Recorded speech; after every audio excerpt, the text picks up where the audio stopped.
Nubuatan pendeta-pendeta Indonesia di tahun 2025 itu sangat membingungkan sekali. Karena kita tahu tempatnya sama, yaitu di Indonesia, dan Tuhannya sama. Tetapi gereja A mengatakan itu adalah tahun penuaian 2025. Gereja B mengatakan bahwa tahun 2025 adalah tahun double anugerah. Lalu gereja C itu mengatakan tahun 2025 adalah tahun interlokal berkatnya. Atau bahkan juga ada yang mengatakan tahun 2025 itu adalah tahun yang suram, tahun yang gelap. Nah, bagaimana hal ini bisa terjadi berbeda-beda? Bukankah Tuhan kita itu adalah Tuhan yang sama? Kenapa tahun 2025 itu mendapatkan hal yang berbeda-beda? Nah, seharusnya sebagai hamba Tuhan kita tidak boleh mengatakan bahwa Tuhan berbicara kepada saya tahun 2025 akan menjadi tahun A atau tahun B atau tahun C.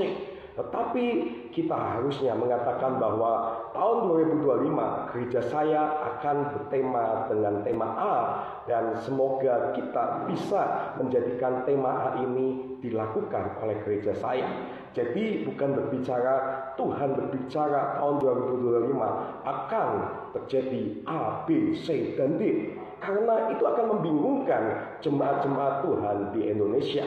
Nah, saya lebih salut malah dengan orang-orang yang ada di Cina atau di Tiongkok, karena mereka sepakat bahwa tahun 2025 adalah tahun ular kayu, Bapak Ibu Saudara. Mari saat ini kita semuanya harus bijaksana di dalam menanggapi nubuatan-nubuatan hamba-hamba Tuhan atau pendeta-pendeta. Karena kita melihat juga ada salah satu sinode gereja mengatakan bahwa tahun 2020 adalah tahun unity, kesatuan dan percepatan di dalam ekonomi juga. Tapi kita tahu bahwa tahun 2020 sinode ini malah pecah, dan 2020 kita tahu ekonomi malah tumbang oleh karena COVID, Bapak Ibu Saudara. Jadi kalau memang itu dari Tuhan, kalau itu memang suara Tuhan, seharusnya terjadi. Mari kita sebagai hamba-hamba Tuhan jangan membingungkan jemaat-jemaat Tuhan dengan kita mengatakan Tuhan berbicara tahun 2025 akan dibawa ke A, ke B, ataupun ke C.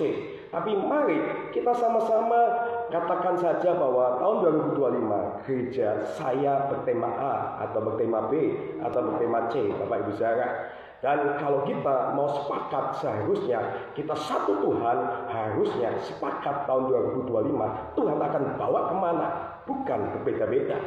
Mari kita mau menyerahkan tahun 2025 itu ke dalam tangan Tuhan, bukan ke dalam nubuatan hamba-hamba Tuhan yang tidak bisa dipercaya. Kita mau kembali kepada apa yang Alkitab katakan di dalam tahun-tahun kehidupan kita, bukan apa yang manusia atau pendeta katakan.